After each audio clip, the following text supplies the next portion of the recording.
Today the topic for the presentation will be head injury. So these are the head overview headlines under which we will discuss the topic head injury, what to look for, appropriate management and review. First thing, head and brain trauma. Approximately 1 lakh 15 lakh patients suffers head injury annually in India, and out of that 2 lakh 30,000 hospitalized and survive.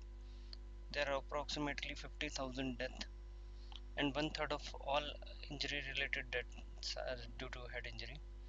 Severity, it may be 70% mild, 10% moderate, 10% severe, out of which 35% mortality is there and 5% cervical spine injury may be present. Now 80 to 90,000 may suffer significant no long-term disability. Head and brain trauma.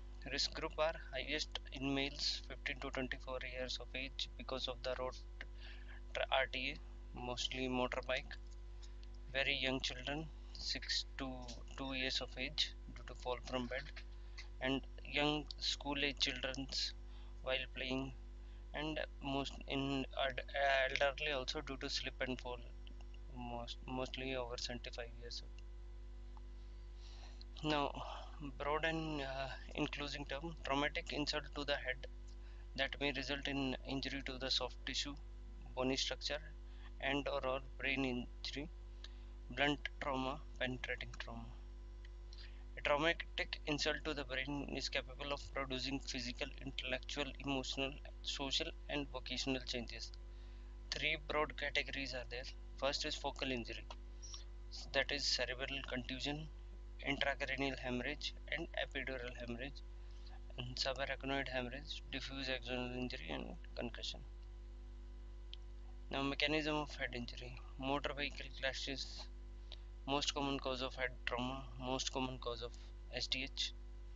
Sports related injury, falls, commonly in elderly in presence of alcohol associated with SDH. Penetrating trauma, missiles from common then sharp projectiles. Cope injury, directly posterior to the point of impact, more common when front of head struck. Counter cope injury, directly opposite the point of impact, more common when back of the head struck. So there will be counter cope injury, means the head will be hitting forward and going backwards also. So this is the phenomena. Head will be going, the head impact of trauma will be on first on this side, and the brain will go and hit over that side or the posterior side again, because of the counter cope phenomena, or both the site will be having damage in the at the site of impact and at the site of counter cope.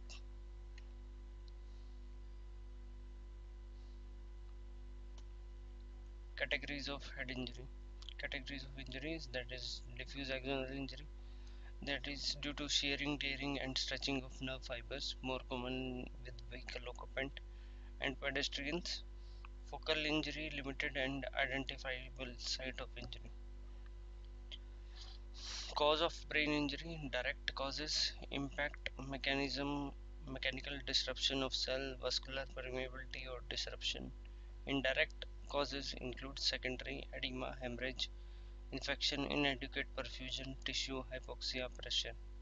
Tertiary apnea, hypotension, pulmonary resistance, and ECG changes. So all you know, brain is an enclosed space. So the brain anatomy occupies 80% of intracranial space. Divisions are cerebrum, cerebellum, and brain stem. Now CSF, cerebral spinal fluid, it is clear, colorless, circulates through brain and spinal cord, cushions and protects. Ventricles are the center of the brain, secrete CSF by filtering blood, forms blood-brain barriers. Blood supply, vertebral artery supplies posterior part of the brain, cerebellum and brainstem. Carotid artery is most of the cerebrum. So this is the sagittal view of a brain cut section showing corpus callosum, cerebral hemisphere, cerebellum, midbrain pons and medulla. Hmm. Now meninges durameter through the outer layer separates cerebellum from cerebral structures, landmark for lesions. Arachnoid web-like venous vessels that reabsorb CSF. Pyometer directly attaches to brain tissue. So this is the view where after craniotomy we are removing the bone, and we can see after opening the dura this will be the picture, where various cerebral veins you can see over here. uh, Arachnoid species. This is the dura mater. uh, this is the space between the dura and the cranium is epidural space. Space between the dura and the brain will be subdural. Below the dura and the brain will be subdural space. Scalp lacerations or revulsion, most common injury. Vascularity, diffuse bleeding. Generally does not cause hypovolemia in adults, can produce hypovolemia in children. Scalp anatomy, skin, connective tissue, aponeurosis, loose alveolar tissue, cranium. Scalp is very vascular, major blood loss. Watch kids and adults with prolonged extrication. Now skull fracture presents in 60% of the patient with severe head injury. Types are linear, usually incidental finding on CT. Depressed mechanism is usually intense blow to scalp with other object of small area. Surgical repair needed if depressed more than 5 mm. Now skull fracture types are basilar blow to temporal, parietal, suboccipital area. Sign will be hemotympanum or bloody ear discharge, rhinorrhea, amatoria. Battle sign, raccoon eyes, cranial nerve palsy. There is a battle sign behind the aerial sign, and this picture shows raccoon eyes. That will be raccoon eyes. Closed head injury, focal, that is contusion, epidural hematoma, subdural hematoma, and intracerebral bleed, diffuse mild concussion, classical concussion, and diffuse axonal injury. So over here we can see in this picture represents an EDH, because the bleed is below the cranium and just outside the dura. It is pushing the dura, so it is forming a lens shape, and that is EDH. Epidural hematoma, blood between the skull and the dura, usually arterial tear, middle meningeal artery, causes increased ICP.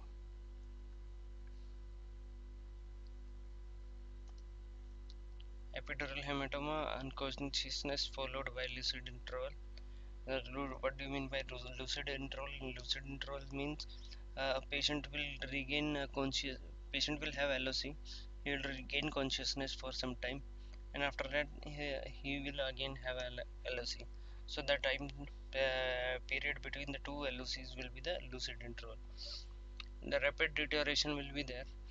Decreased LOC, headache, nausea, vomiting, hemiparesis, hemiplegia, unequal pupil, anisocoria, increased BP, decreased pulse, that is Cushing's reflex.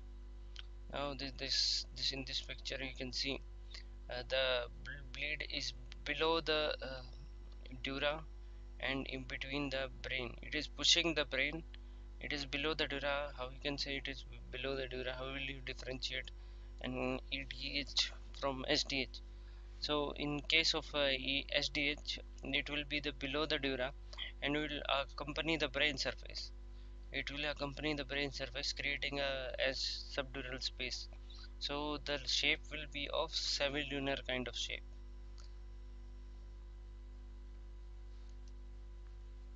So subdural hematoma between dura mater and the arachnoid, more common, usually venous, bridging veins between the cortex and the dura. This most common cause of SDH. Causes increased intracranial pressure. Subdural hematoma is of slower onset, increased ICP, headache, LOC, anisocoria, increased PP, decreased pulse, hemiparesis, hemiplegia, increased BP, decreased pulse, same Cushing's. Intracerebral hematoma usually due to laceration of brain, bleeding into the cerebral substance associated with other injury, that is diffuse axonal injury. Neurological deficit depends on the region involved and size. Repetitive with the frontal lobe, increased ICP. Concussion, transient loss of consciousness will be there. Retrograde amnesia, confusion, resolves spontaneously without deficit, usually due to blunt head trauma.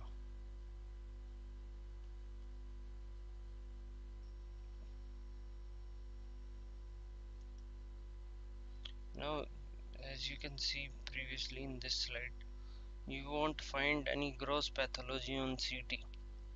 So, but the GCS of the patient does not corresponds to the CT. So, in such cases, you will suspect it is a diffuse axonal injury, that is shearing, tearing of the nerve fibers and axons. Uh, Tearing or shearing of nerve fibers at the time of impact. Rapid acceleration deceleration injury causes diffuse axonal injury. Functional or physiological dysfunction will be there, not gross anatomical abnormality. Most common CT finding after head trauma, severe head trauma.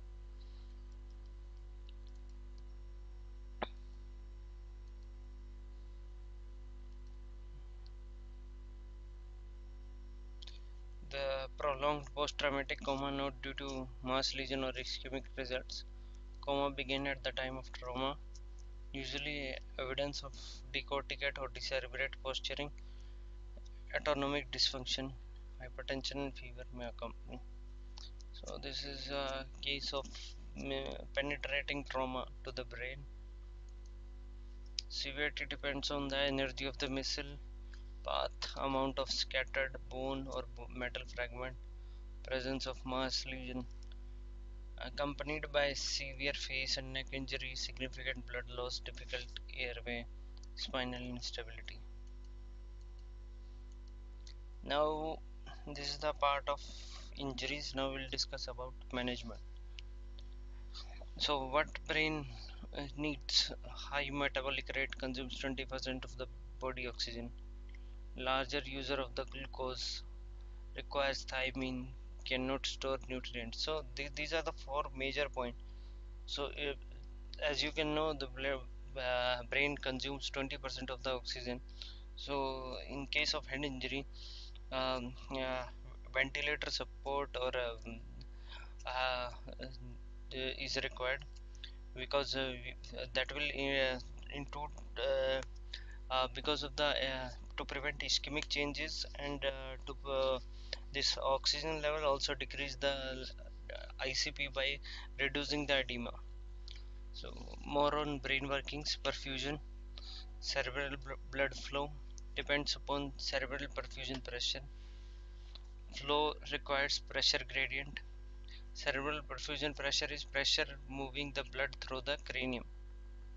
Autoregulation allows BP change to maintain CPP. CPP is mean arterial pressure minus intracranial pressure.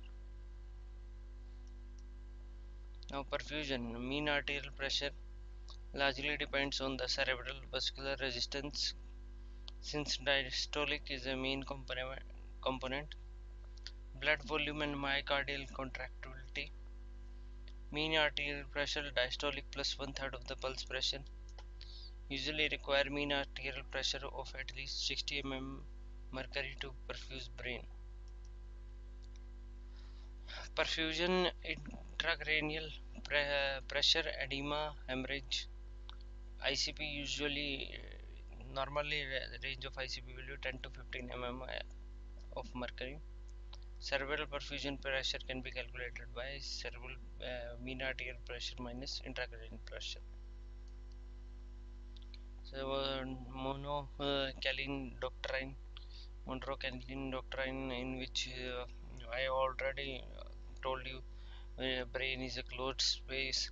So any of the component will increase, that will create a mass effect of the other component. For example, CSF is increasing, that will have a impact on the brain tissue, decreasing the blood supply. So any composite, it should be like in normal values, or else any component increasing, creating a reduction in the other compensated state will be there. So what goes wrong in head injury? As ICP and increases and approaches mean arterial pressure, cerebral blood flow decreases. The result in decreased cerebral perfusion pressure. Compensatory mechanism to attempt to increase mean arterial pressure. As CPP decreases, cerebral vasodilation occurs to increase the blood volume. This leads to further increase in ICP, decrease in cerebral perfusion pressure, and so on. So normal cerebral perfusion pressure will be approximately 55 to 60 mm Hg. What goes wrong in head injury? Hypercarbia causes cerebral vasodilation, results in increased blood volume, increased ICP, and ultimately cerebral perfusion pressure. Compensatory mechanism attempts to increase mean arterial pressure. As CPP decreases, cerebral vasodilation occurs to increase cerebral volumes, increase blood volumes, and cycle continues. So hypotension results in decreased cerebral perfusion pressure. Cerebral vasodilation result in increased blood volume. ICP increases, result in CPP, and cycle continues. Pressure exerted downwards on the brain, cerebral cortex, or renin-angiotensin system (RAS), altered level of consciousness, hypothalamus, vomiting. Pressure exerted down on brainstem, increased BP, bradycardia, vagal stimulation, secondary vagal stimulation will be there, irregular respirations or tachypnea, unequal and reactive pupils, secondary to oculomotor nerve injury, paralysis will be there, posturing, seizure depends on the location of the injury. So pressure will herniation, tentorial and uncal herniation will be like this. Hmm? That is denotes the midline shift.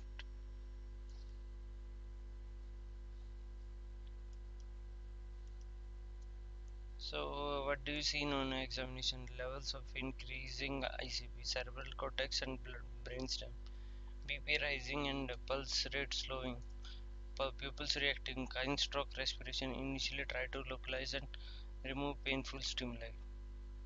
Level of increasing ICP, middle brainstem, wide pulse pressure, bradycardia, pupils non-reacting or sluggish, central neurogenic or hyperventilation extension. Levels of increasing ICP, lower brainstem, medulla, pupil blown, site of injury, ataxic, absent respiration, flaccid paralysis, irregular or changing pulse rate, decreased blood pressure, usually not survivable. LOC is the best indicator. Altered LOC, altered level of consciousness, denotes intracranial trauma. Um, Trauma patient unable to follow commands, chance of intracranial injury needing surgery. That is EVPU scale, alert response to verbal stimuli, painful stimuli, unresponsive. Now GCS is very important for any neurosurgical practice. First thing you have to see in each and every trauma case about the GCS. The three components are there: eye opening, verbal response, and motor response. Reliable measures and repeatable. Spontaneous eye opening to command or voice, eye opening to pain or unresponsive. These are the scores. that this is written wrongly. It should be spontaneous eye opening. It will be E4. This is written in wrong manner. It should be E4 3 2 1. So E4 will be spontaneous eye opening. 3 will be opening to voice. 2 will be opening to pain, and response will be 1. So same thing verbal over here. That will be it is also in wrong this thing order. Oriented will be 5, and confused will be 4. Inappropriate words will be 3. Incomprehensive sounds will be 2, and non-verbal will be 1. Same with motor. Spontaneous and obeying commands will be 6. Localizes the pain will be 5.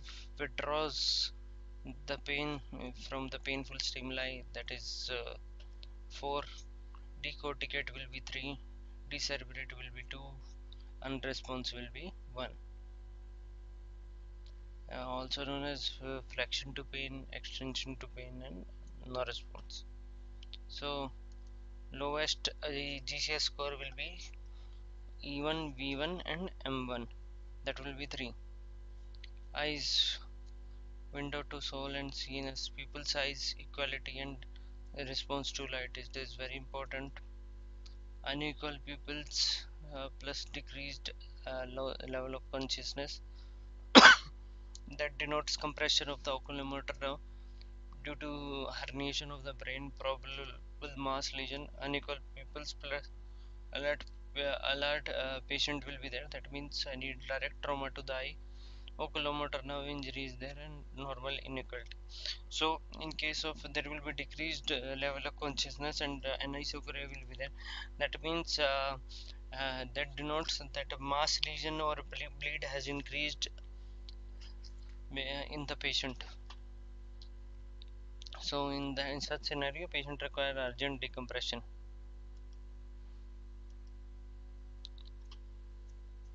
Is patient able to move all the extremities? How? So these are the questions you have to see. How do they move? Decorticate, decerebrate, hemiparesis or hemiplegia is there, or paraplegia or quadriplegia.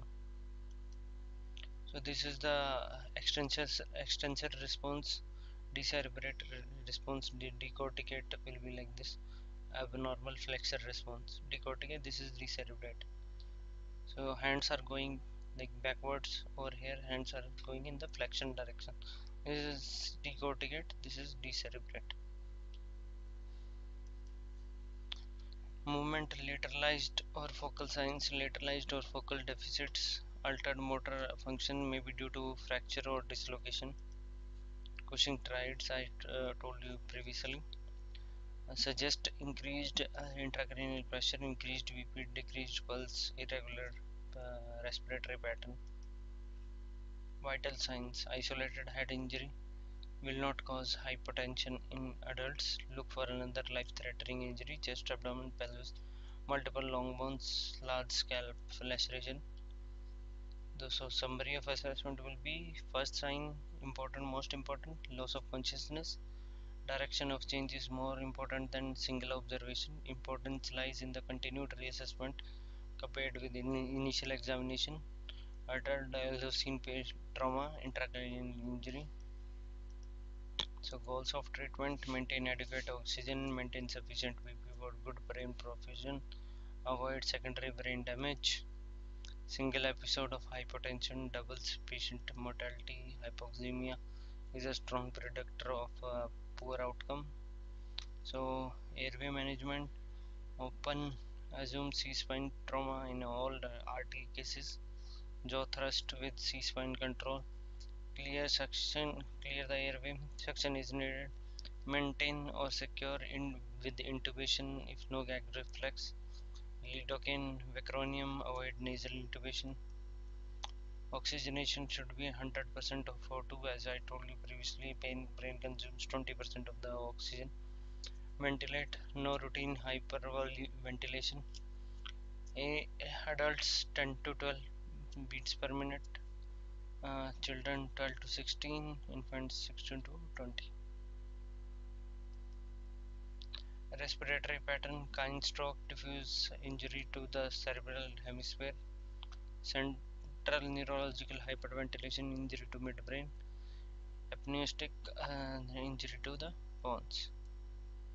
Hyperventilation recommends only for signs of cerebral herniation, posturing, papillary abnormalities, neurological deterioration after correction of hypotension or hypoxemia, decrease in GCS of more than 2 points in patient with initial GCS less than 9, adults 16 to 20, children 20 to 24, infants 24 to 28.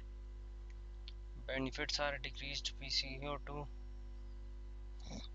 vasoconstriction, decreased ICP, risk, decreased cerebral blood flow, decreased oxygen delivery to the tissue, increased edema.